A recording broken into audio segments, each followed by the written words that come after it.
The morning sun spilled through the curtains as I returned home earlier than expected. My flight had landed ahead of schedule, and I wanted to surprise Angela. As I stepped into the living room, I heard faint laughter echoing from the balcony. Curious, I walked closer, only to freeze when I saw her. Angela sat across from Edward, their faces dangerously close. His hand casually rested on hers, their eyes locked in a way that needed no explanation. My heart sank. Angela glanced at me and barely blinked. "Oh, you're back early," she said, her tone cold, as if I were an uninvited guest in my own home. Edward smirked but didn't bother to move his hand away. I swallowed my anger and kept my voice steady. "Who gave you permission to bring him into my house, Angela?" She chuckled, standing up slowly, adjusting her dress like she was about to make a speech. "This house is as much mine as it is yours, Carlos. Or have you forgotten?" My fists clenched. "Don't test my patience." Edward finally stood up, arrogance dripping from every word. "Relax, Carlos, we're just friends. Maybe if you weren't always so controlling, Angela wouldn't need my company." I turned to Angela, waiting for her to deny his words, to correct him, to take my side. But she didn't. She simply smiled and walked past me like I didn't exist. Later, that night, unable to sleep, I checked Angela's phone while she was in the shower. My hands trembled as I opened her gallery.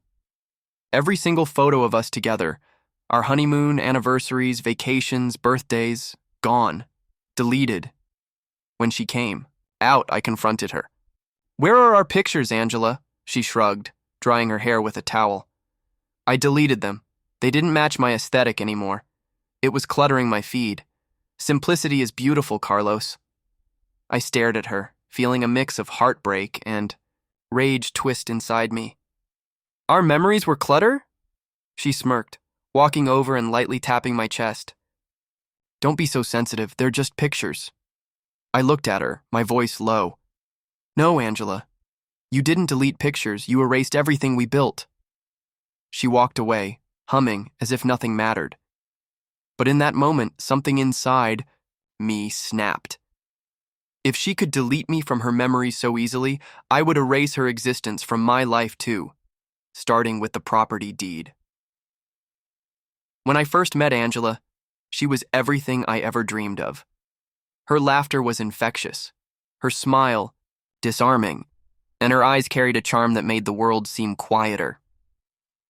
We met during a business conference 3 years ago. I was expanding my real estate firm, while she was an upcoming interior designer with sharp taste and even sharper ambition.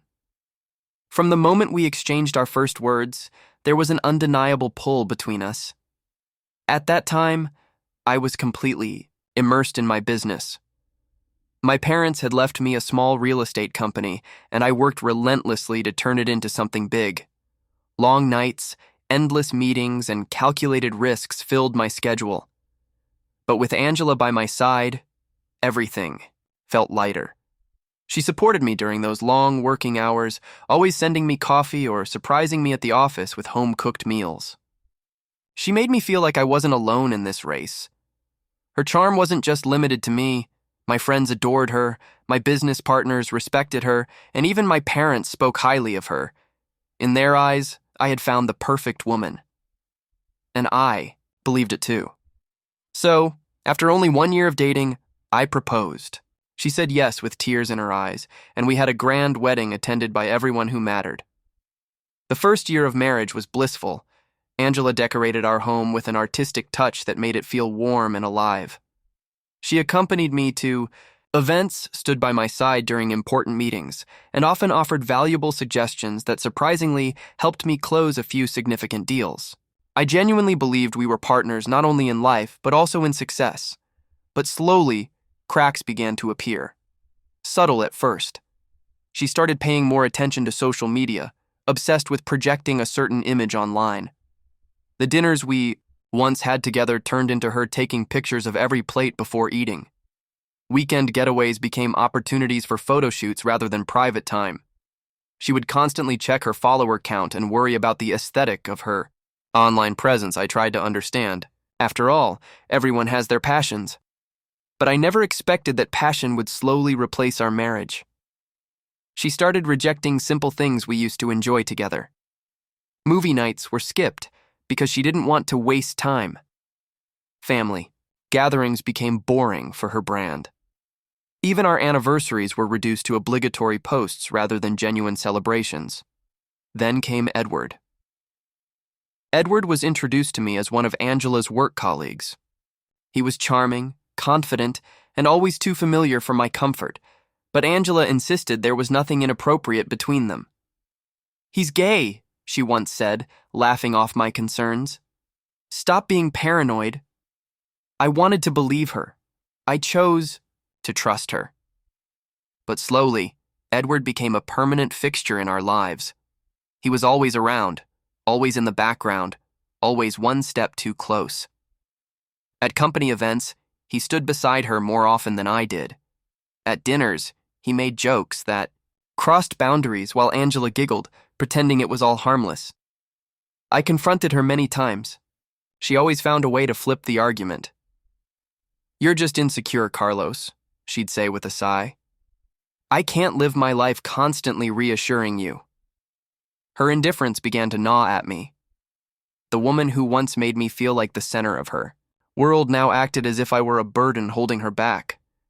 Every conversation turned into an argument. Every concern I raised was dismissed. And yet, despite everything, I tried to save our marriage. I planned vacations, booked spa days for her, and even reduced my workload to spend more time with her. But the more I tried, the colder she became.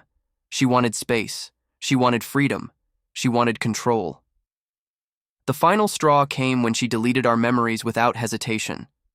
Those weren't just digital photos. They were pieces of our life together. She didn't just erase pictures.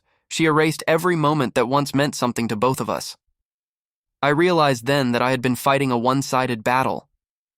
Angela no longer saw me as her husband. I was simply a convenience, a provider, a placeholder. And Edward, he had slipped into a role that should have never been his to begin with. But unlike before, I wouldn't beg. I wouldn't plead. I wouldn't try to fix something that she had already thrown away. If she could remove me so easily from her life, I would return the favor. But where she deleted pictures, I would delete her existence from everything that mattered, starting with the property she once called home. The days following the photo deletion incident were cold, both emotionally and physically. Angela carried on like nothing had happened. She filled the house with her usual rehearsed laughter while Edward visited more frequently, casually sipping coffee in my living room, speaking to me like I was the outsider. One afternoon, I returned, home earlier than expected from a business meeting. As I walked through the front door, I overheard their voices coming from the study. "You don't need to worry, Angela. He's completely blind," Edward said, his voice smooth and dripping with arrogance. Angela let out a soft laugh. "He's too focused on his work to see anything. Besides, even if he suspects something, he'll never do anything about it. He's too predictable." Edward chuckled. "And once you get your name fully attached to the new property deal, it won't matter anymore. You'll have everything." My breath hitched. The property. The deal I had just signed, my latest real estate acquisition, was worth millions. Angela had begged to co-sign under the excuse of building a future together. She wanted security, she said, trust. And like a fool, I agreed. Their whispers continued. "Once the papers are finalized, Edward," she said softly, "there's no turning back. Even if Carlos wants to fight, legally half of it is mine." He replied, "And once he's no longer useful, we'll handle him." Handle me? My stomach twisted. I quietly stepped back, heart pounding, and left the house without them noticing. I needed time to think, to plan. My emotions were a mixture of rage, humiliation, and betrayal. The woman I married, the one I thought I knew, was nothing more than a calculating opportunist. Edward wasn't just a friend. He was her partner in every sense, plotting against me. That evening, Angela greeted me with her usual fake warmth. "You're home late," she said, offering me a glass of wine. I stared at her, masking my disgust with a polite smile. Long meeting, I replied. Lots of paperwork. Of course, she said, touching my arm. I hope you're not overworking yourself. We have so many beautiful things ahead of us, Carlos. Don't burn yourself out. Her words tasted bitter in my ears. I'll try not to, I answered calmly. Over the next few days, I observed her more carefully. Every text she quickly hid, every late-night work meeting that suspiciously involved Edward, every credit card charge she justified, it all started to fit together like a poisoned puzzle. Angela was setting the stage to secure her financial freedom at my expense, but I didn't confront her, not yet. I knew that reacting emotionally would only feed her narrative. Instead, I consulted my private attorney, someone completely outside my company circle, to ensure discretion. I explained everything I had overheard. My lawyer's advice was simple. We need undeniable evidence, Carlos. You have one shot. I installed hidden cameras and began collecting footage. Angela's meetings with Edward grew more intimate, both emotionally and physically. They spoke openly about their plans, discussing ways to move my assets legally into Angela's name. Every recording, every text screenshot, every bank transaction, I documented it all. One evening, as we sat together pretending everything was normal, she casually mentioned, I spoke to the notary today. Once we process the final documents, the property will be under both our names. She smiled sweetly. Isn't it exciting? I forced myself to smile back. Absolutely. It's great to know we're building this together. She leaned in and kissed my cheek, completely unaware of the trap closing around her. But there was one final piece missing. Catching Edward directly involved in manipulating the documents. I needed him exposed, too. The opportunity came sooner than expected. Edward scheduled a meeting with the notary to assist Angela with the paperwork. What he didn't know was that I had already spoken privately with the notary and arranged for our meeting to be recorded legally. When Edward tried to suggest subtle changes in the documentation that would later allow Angela to claim majority ownership, the notary played along, recording every word. That meeting sealed their fate. Afterwards, I walked into the room unexpectedly. Edward froze, his confident smirk evaporating instantly. Angela's face went pale. Don't stop on my account, I said calmly, sitting down. I'm very interested in hearing how my property is being divided. Angela tried to recover. Carlos, it's not what it looks like. I raised my hand to silence her. Save it, Angela. I've seen and heard enough. Edward looked like he wanted to disappear. His hands trembled slightly as he adjusted his collar. I hope you both enjoyed playing house in my absence, I said quietly. But playtime is over. Angela's eyes narrowed. You're overreacting. We're married. This property belongs to both of us. I stared at her coldly. Correction, it used to, but not anymore. The days that followed were some of the most agonizing I had ever experienced. Even with all the evidence I had gathered, my mind was at war with itself. The woman I once adored, the person I envisioned growing old with, had been plotting my downfall while smiling sweetly at me each day. Every glance she threw my way now felt like poison. Every word out of her mouth dripped with hypocrisy. At night, I lay awake, staring at the ceiling, my thoughts racing in endless loops. My heart fought with my mind, one side whispering that maybe I had misunderstood, that perhaps there was still something salvageable, while the other coldly reminded me of the betrayal I had seen with my own eyes. The recordings, the laughter she shared with Edward, the way she plotted to steal everything I had built, they haunted me relentlessly. Even simple things became unbearable. The scent of her perfume lingering in the hallway, the echo of her heels against the marble floors, the sight of her sitting in the kitchen smiling at her phone, all reminders of how easily she wore the mask of innocence. And I had fallen for it for years. One morning, while I sat at the breakfast table pretending to read the newspaper, she came up behind me, wrapping her arms loosely around my shoulders. You seem distant lately, Carlos. Is everything okay? Her voice was soft, laced with false concern. I clenched my jaw but kept my voice calm. Just tired from work, Lots of deals closing soon. She kissed my cheek gently. Well, soon, all your hard work will pay off for both of us. The hypocrisy burned, but I maintained my facade. Yes, for both of us.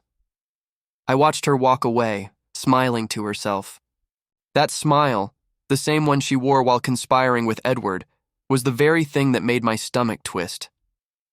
How long had she rehearsed that smile in front of a mirror?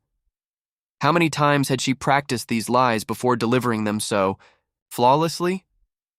Even when we shared the same bed at night, a wall stood between us. She would fall asleep peacefully, while I lay motionless, staring into the darkness.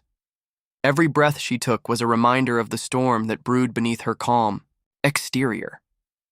The person beside me wasn't my wife. She was a stranger wearing Angela's face. During the day, my business meetings became a temporary escape. Sitting across conference tables, discussing investments and developments, was the only time my mind found brief moments of focus. But even there, her betrayal followed me like a shadow. I couldn't help but wonder if the people sitting in front of me would ever try to stab me in the back like she did. My closest confidant became my attorney. He was the only one who knew the full extent of the situation. Each time we met, he reassured me that everything was falling into place. The evidence was airtight. Legally, Angela and Edward had no way out. "You're doing well, Carlos," he said during one of our late-night meetings. "You're staying calm, you're not reacting emotionally, and most importantly, you're thinking like a businessman." Nodded, but inside I was exhausted. It's not easy.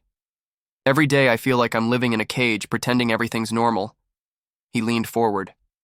"Just a little longer. Let them think they've won. The moment you strike, it'll be complete." I nodded again, gripping my coffee cup tightly. "I won't let them take what I've built." The worst moments came unexpectedly. Simple memories, her laugh on our honeymoon, the night she said yes to my proposal, the nights we dreamed about our future, would ambush me out of nowhere. And every time they did, they collided violently with the image of her whispering with Edward, deleting our photos, plotting my ruin. How could someone who once claimed to love me destroy everything so methodically? And then there was Edward. Every time I saw him casually walking into my home, acting as though he belonged there, rage boiled beneath my skin. But I couldn't reveal it. Not yet. I needed to let them believe they were safe, that their plan was working. Only then would my revenge taste sweet. The real torture was the waiting. Every passing day was a silent battle. But I had already made my decision. There would be no confrontation until the last document was signed, until their sense of victory was at its peak. I wanted them to believe they had succeeded right up until the moment their world collapsed, and during all of this, I had Amber. She had been my assistant for years. She always kept her distance, professional and respectful. But recently, she noticed something was wrong. She didn't pry, but her quiet support made all the difference. She would bring me coffee without asking, stay late to help with paperwork, and always offer a soft smile when she saw the exhaustion in my eyes. One evening, after a long day, she gently placed a file on my desk and hesitated. "Carlos, if you ever need to talk, you know I'm here." For a moment, I almost broke. The weight of it all pressed against my chest, but I forced a smile. "Thank you, Amber. I appreciate that." Her eyes held a softness that didn't demand answers, just silent understanding.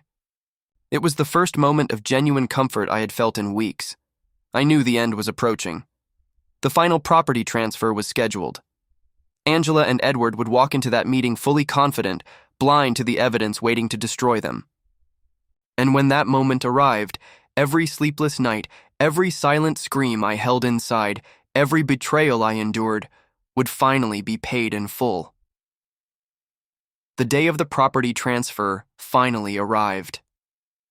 Angela walked into the law office with perfect confidence, dressed elegantly, her heels clicking against the marble floor. Edward followed close behind, wearing a tailored suit and an arrogant grin that made my skin crawl.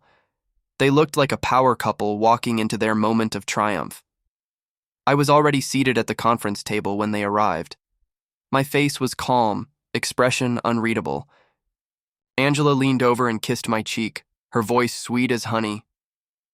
"Carlos, I knew you'd come through. I told Edward you'd do the right thing." She placed her designer purse on the table like she was settling into her victory. Edward sat across from me, casually folding his hands. "Carlos, good to see you again. Looks like everything's finally falling into place." The notary began preparing the final documents. The paperwork was thick, detailed, but most of it was formalities. Edward had spent weeks working behind the scenes to modify certain clauses, making it easier for Angela to claim majority ownership in the event of any future dispute. They thought I was blind to it all. That was their fatal mistake. As the papers were placed in front of me for signature, I glanced at Angela. "You're sure this is what you want?" She smiled warmly. "Of course, darling. It's for our future. This way, everything is secure for both of us." I paused for a long moment, as if hesitating. Then I signed. My pen glided smoothly across the paper, sealing their trap. Angela exhaled in satisfaction as Edward whispered something into her ear, making her chuckle softly. The notary collected the signed documents and stacked them neatly. "Congratulations to you both," he said politely. Angela's voice was full of fake sweetness. "Thank you. Carlos, you've made me so happy." I stood up, straightened my jacket, and looked at both of them. "I hope you enjoy your victory." My tone was calm, but cold. Neither of them caught the weight behind my words. The real twist came the very next morning. Angela received a notification on her phone. It was an automated message from the bank. "Property ownership update processed." She smiled confidently, believing everything had gone perfectly. But within hours, her confidence was shattered. She received another message from my lawyer's office. This time, it was a legal notice. The documents she had signed yesterday weren't ordinary transfer papers. They were carefully crafted legal agreements that she had been too blinded by greed to read properly. Angela stormed into my office, slamming the door behind her. Edward followed, his face pale for the first time. She threw the papers onto my desk. "What is this, Carlos?" I leaned back in my chair, completely unfazed. "That, Angela, is the dissolution of any shared ownership. The property is now fully under my name. You signed away every claim you had." Her voice trembled with fury. "That's impossible." "The agreement was for joint ownership." I opened the folder she had brought, tapping my finger on the clauses. "You should have read the fine print. This agreement was contingent upon full financial transparency. Clause 7 states that if either party is found to be acting in bad faith, misrepresenting intentions, or conspiring against the other, the agreement becomes void, and all ownership defaults to the original title holder." Edward's voice cracked. "That's illegal. You can't just—" I cut him off sharply. "You helped draft this, remember? You were so eager to sneak in your little clauses that you didn't notice mine. And everything you two discussed with the notary? Recorded. Legally admissible." Angela's face drained of color as the weight of her mistake hit her. She grabbed Edward's arm, her voice barely a whisper. "You said you checked everything." Edward was sweating, his confidence collapsing. I thought it was covered." I stood up slowly, my voice colder than ever. Then, "You both underestimated me. You thought I was blind, but while you were busy playing games, I was building my defense." Angela's eyes flashed with desperation. "Carlos, please, let's talk about this. We can work something out. We don't have to—" I stepped closer, cutting off her plea. "You erased our memories, Angela. Now I've erased your future." My voice was steady, final. Edward tried one last desperate attempt. "We'll take this to court. You'll lose." I smiled darkly. "By all means, take it to court. I have recordings, documents, witnesses, and a legal team ready. You'll only dig your graves deeper." Angela collapsed into the chair, her breathing rapid, eyes wide with panic. Edward stood frozen, defeated. In that moment, I saw it clearly. The fear they once tried to plant in me now consuming them entirely. The room was suffocating, but not for me. Angela sat hunched in the chair, head in her hands, her breath coming in shallow, rapid bursts.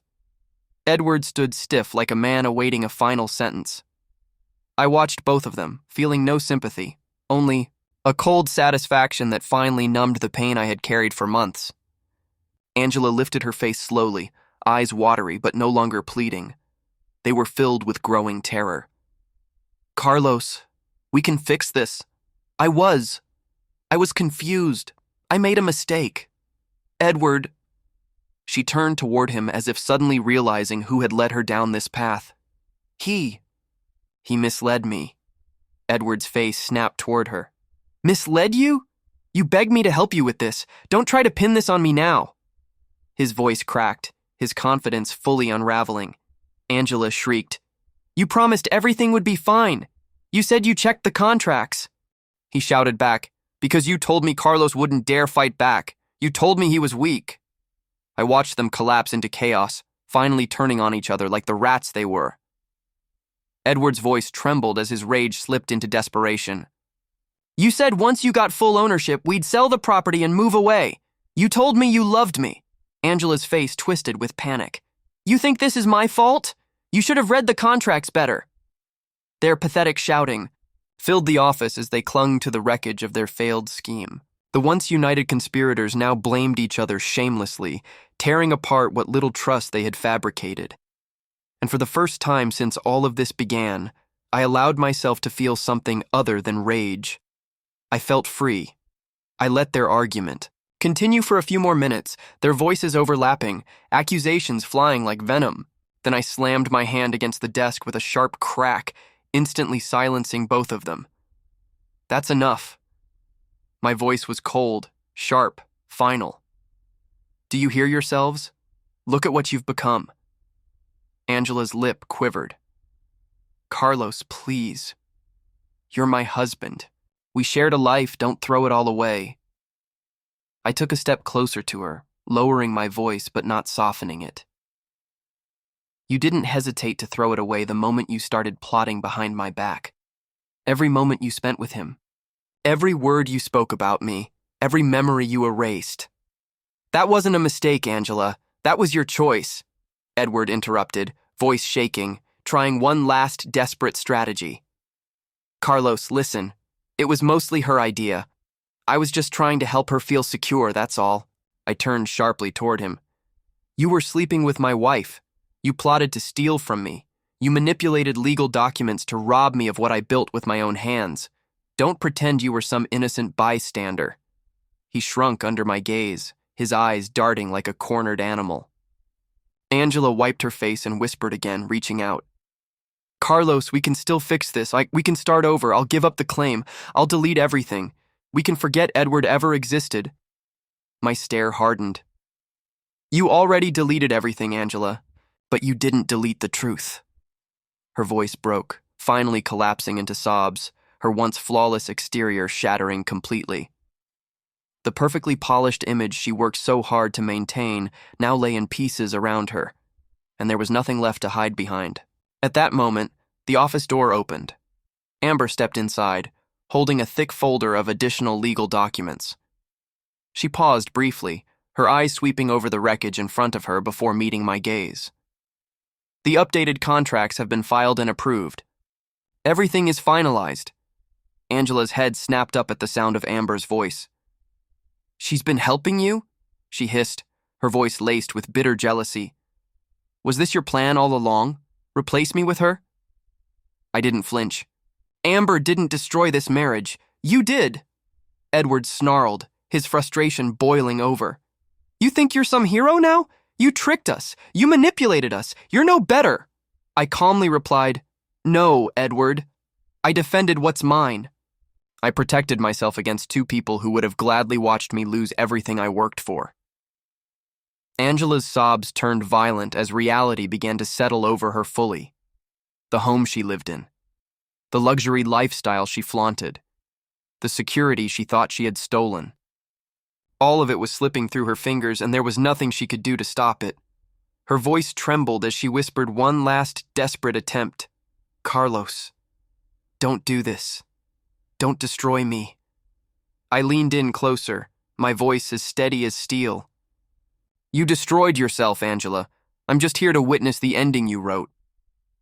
Edward grabbed his jacket suddenly and stumbled toward the door, muttering under his breath.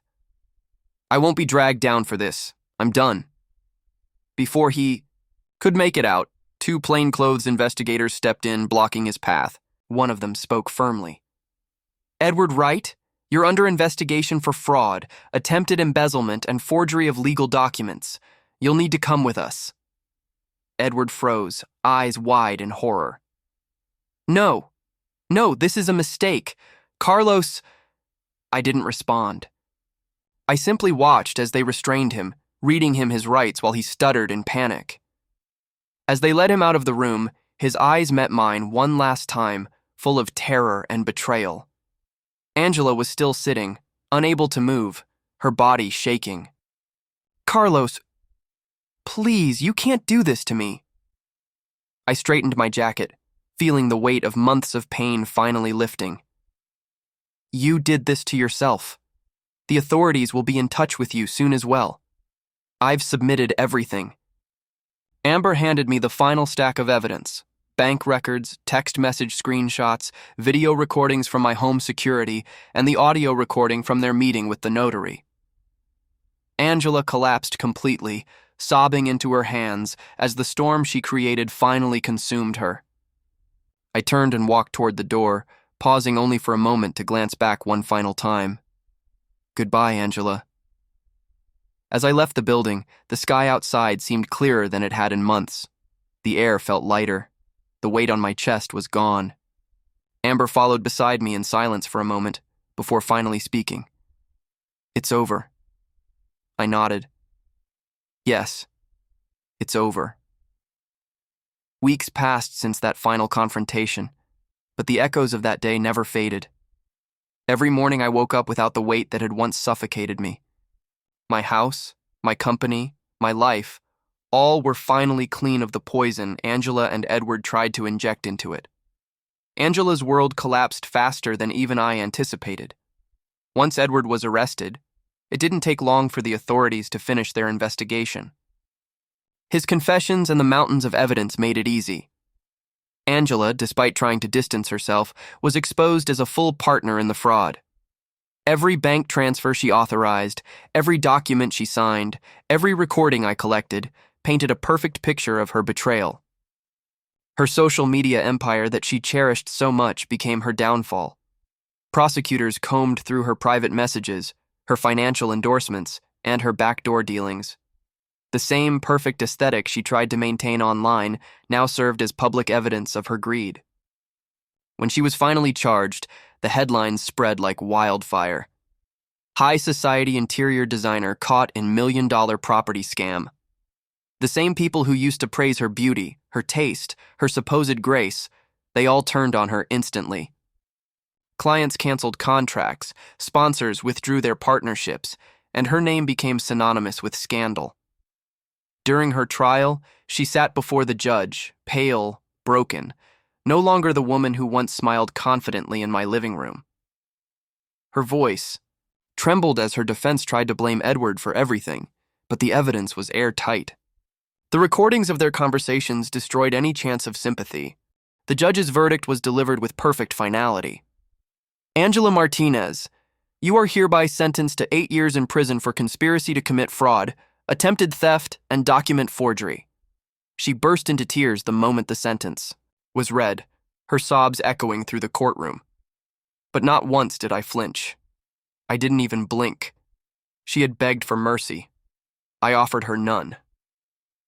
Edward was sentenced to 12 years. His face, once so smug and arrogant, was nothing but a hollow shell when they led him away in cuffs. I never spoke to either of them again. There was nothing left to say. After the trial, reporters tried desperately to get a statement from me, but I ignored them all. This wasn't about publicity. It was about closure.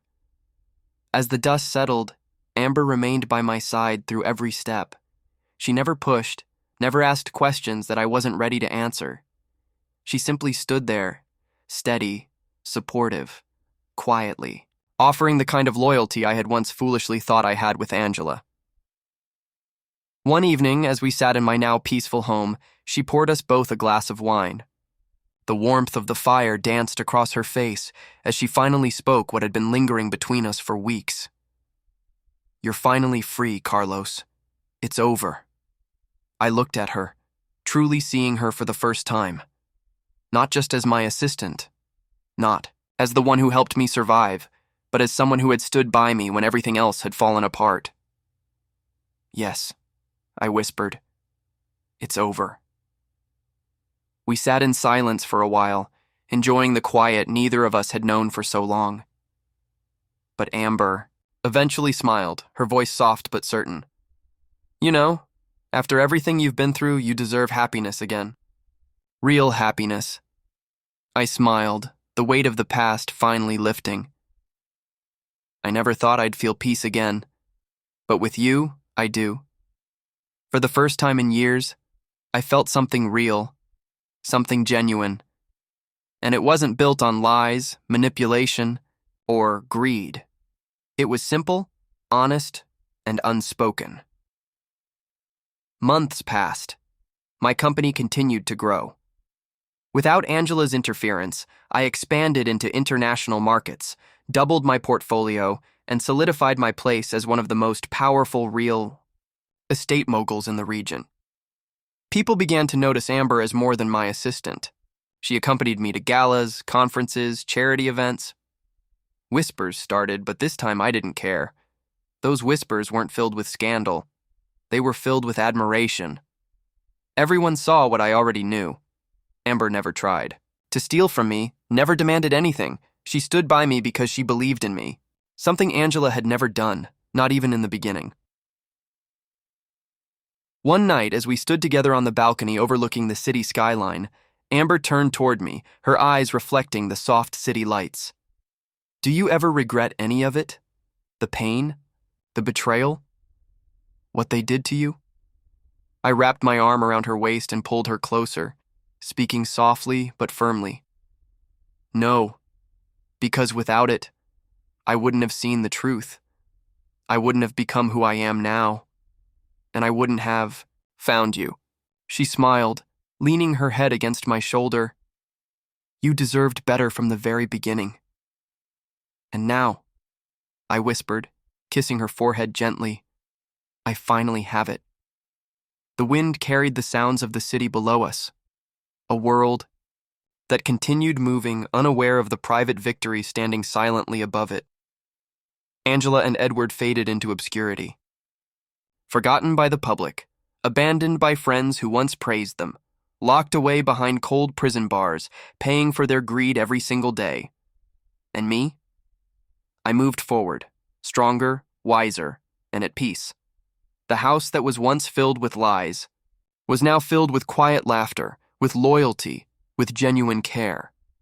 I had lost everything once. But this time, I rebuilt it brick by brick, not with someone standing beside me pretending to love, but with someone who truly did. For the first time in years, I looked at my life and smiled, not out of relief, but out of real, undeniable happiness. And this time, no one would ever take that from me again.